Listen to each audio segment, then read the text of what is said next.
Harley is broke and it's only getting worse. Overpriced engines, empty showrooms, and a brand stuck in the past. Sales are in freefall. It's not just a rough quarter. It's an all-out freefall. Sales are crashing worldwide. North American demand is dying, and Harley's future is hanging by a thread. So, how did this legendary brand go from road royalty to retail failure? Let's rip it wide open. In emerging markets, Harley's sales growth has stalled hard. Their opportunities dried up as fast as their credibility. Production costs are spiking, margins are razor-thin, and revenue pipelines are drying out. They're not just losing market share, they're bleeding it. And while they keep trying to expand globally, most of those moves have landed with a thud. But here's where it gets wild. Harley's idea of entry-level means dropping over $17,000 before you even add the bogus dealer markups. However, across the street, Honda and Yamaha are handing you sleek, tech-loaded bikes for less than half that. Therefore, you'd have to be either wildly nostalgic or straight-up reckless to pick Harley. On the other hand, Gen Z is over here asking, does it even have Bluetooth? Harley says, heritage. Gen Z says, no, thanks. Now, let's really dig into the pricing nightmare. Take the Nightster. Sounds edgy, right? Starts at over $13,000. Not bad, until you step into the dealership and get slapped with all the magical fees they forgot to mention. Out the door, you're looking at $17,000 minimum, and in some cases, it balloons past $30,000 for a Nightster. Meanwhile, competitors like Honda and Indian are out here offering the same power, same performance, for under $15,000. And yes, that's with tech included. Then there's the touring models, the bikes meant for long-haul legends. Harley wants you to fork over $22,000 to $40,000 for one of those.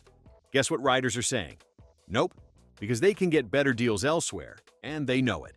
Dealerships aren't helping either. They're adding $5,000 or more in shady setup and documentation fees and refusing to negotiate. And this isn't a one-off. It's a pattern. Buyers are walking in excited and walking out angry. And the bikes? They're not moving. The inventory's just sitting there, aging like bad cheese. Meanwhile, Harley still seems to think it can sell rebellion. The problem is, nobody's buying the fantasy anymore.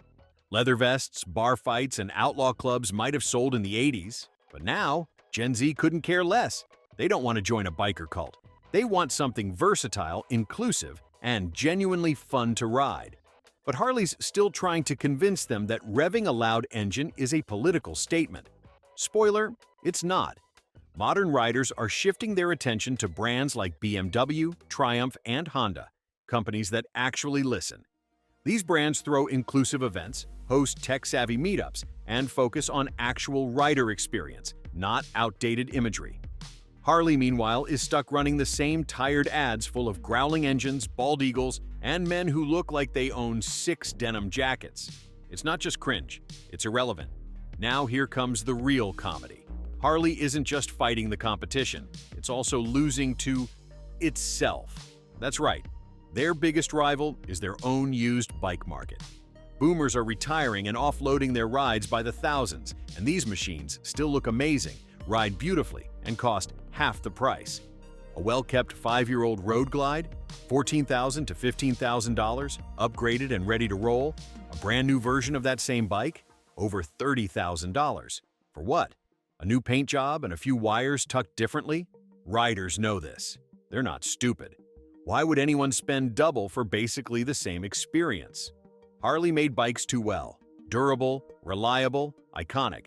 And now it's eating their future alive. Their own reputation for building long-lasting motorcycles is now cannibalizing new sales. Imagine building your own coffin one chrome pipe at a time.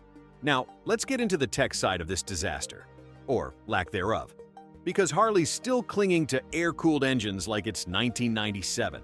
Meanwhile, everyone else is miles ahead. Honda, Yamaha, Indian, they're all rolling out bikes with liquid-cooled engines, adaptive suspension, selectable ride modes, and even smartphone sync tech. Harley's dashboard? Still analog, still basic, still boring. This is 2025. Riders expect modern tech. They want digital displays, safety features, rider assist systems, not a glorified thermometer and a speed needle. But Harley refuses to evolve. It's like they think change will make them less cool, when in reality, it's their refusal to adapt that's making them a joke. Even beginner bikes from Honda and Yamaha, half the cost, come loaded with better features. And we're not talking gimmicks. We're talking real ride-enhancing tech, things that matter. Harley's stubbornness is now their liability. They refuse to upgrade, refuse to streamline, and absolutely refuse to acknowledge that their riders have moved on. It's not that the bikes are bad, it's that they're stale. Old tech, old design, old attitude. Harley has become the flip phone of the motorcycle world. Once legendary, now embarrassing. And don't think riders haven't noticed. They're ditching Harley not because they hate it, but because they're tired of being insulted by price tags, scammed by dealers, and ignored by leadership. They're tired of feeling like they're paying more to get less. Tired of hearing about heritage when they want horsepower. Tired of chasing a brand that forgot what made it great. Harley is left standing in the middle of a highway with no map, no gas, and no clue. Riders are leaving. Gen Z's not interested. The competition is catching up. The used market is devouring new sales. And the bikes themselves? Stuck in the past, desperately pretending they're still cool. Let's talk about Harley's so-called innovation, if you can even call it that. First up, the Livewire. This was supposed to be Harley's Tesla moment, the electric bike that would future-proof the brand and introduce a new generation of riders to the Harley name. Instead, what we got was a $30,000 buzzkill that nobody asked for. It was like Harley built a motorcycle for Silicon Valley nerds who never ride, then forgot to tell actual riders about it. Who thought it was a good idea to launch a premium electric bike priced higher than 90% of gasoline motorcycles on the road? And when the sales didn't roll in, Harley panicked and shoved Livewire into its own spin-off brand. Translation: they gave up, slapped a new sticker on the box, and hoped we'd forget it ever happened. We didn't. Meanwhile, Indian's been quietly building high-performance models at realistic prices, eating Harley's lunch and washing it down with Red Bull. Embarrassing. Then came Pan America. And to be fair, credit where it's due, it actually wasn't bad. Adventure riders gave it props. It had decent tech, solid specs, and looked like something different for once. But Harley being Harley, they did what they do best. Absolutely nothing after. No follow-up, no lineup expansion, just crickets. One good swing, and they dropped the bat. Oh, and remember the Revolution Max engine? That liquid-cooled V-twin that was finally supposed to modernize Harley's mechanical heart? Yeah, they introduced it, hyped it up, and then buried it in a few niche models like it was a failed prototype. Instead of updating the full range, Harley decided to play it safe. Again, now they're stuck awkwardly between legacy bloat and futuristic potential, doing neither well. Because let's be real, Harley's biggest innovation problem isn't engineering, it's commitment. They hesitate, they second-guess, they cling to the past like it's their security blanket. And the result? They're not seen as visionary, they're seen as lost. Speaking of lost, let's take a ride through Harley's dealership hellscape. You'd think that in an era of online transparency and real-time reviews, Harley would have cleaned up its showroom act. Nope. Instead, they doubled down on dealer greed. Walk into a Harley dealership today, and chances are you're getting smacked with market adjustments, mystery fees, and a smug refusal to negotiate. And if that nonsense ticks you off as much as it does us, hit that subscribe button, because we're just getting started.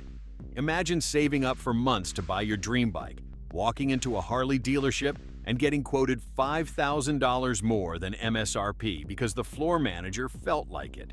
It's a circus, a toxic, wallet-draining, patience-killing circus.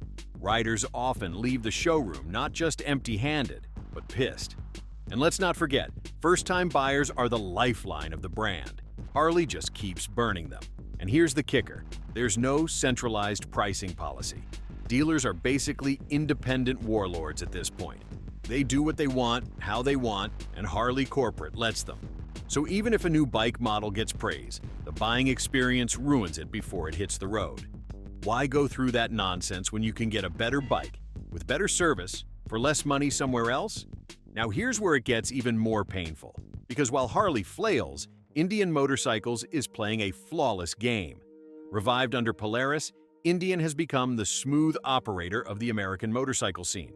Their bikes look classic, ride modern, and come in at prices that make Harleys look delusional. The Indian Scout? Fast, reliable, gorgeous, and priced for humans, not hedge fund managers. The Challenger? Built like a tank, packed with tech, and it doesn't feel like you're paying for a museum piece. Indian actually listens to feedback. They're not scared to try new things. They're building real loyalty with younger riders because they offer value, performance, and modding. They're building real loyalty with younger riders because they offer value, performance, and modern features, all without preaching. And let's get something straight. Gen Z doesn't care about your heritage. They don't care that Harley's been around since dinosaurs roamed Milwaukee. They care about features, price, style, and how the ride makes them feel. They switch brands like apps. If Harley can't deliver, they swipe left and move on. Meanwhile, Indian and even global brands like Honda, Triumph, and BMW are out here throwing Gen Z meetups, test ride tours, and tech-focused campaigns. And it's working. So now, Harley finds itself exactly where you'd expect after a decade of corporate confusion, at war with itself. Half the company wants to modernize. The other half wants to preserve its denim and tobacco DNA. The result? Paralysis. The lineup looks almost identical to what they had 10 years ago, with a few LED lights sprinkled in like glitter on a broken mirror. Their core customer base, boomers, are aging out, selling their bikes, or just not riding anymore.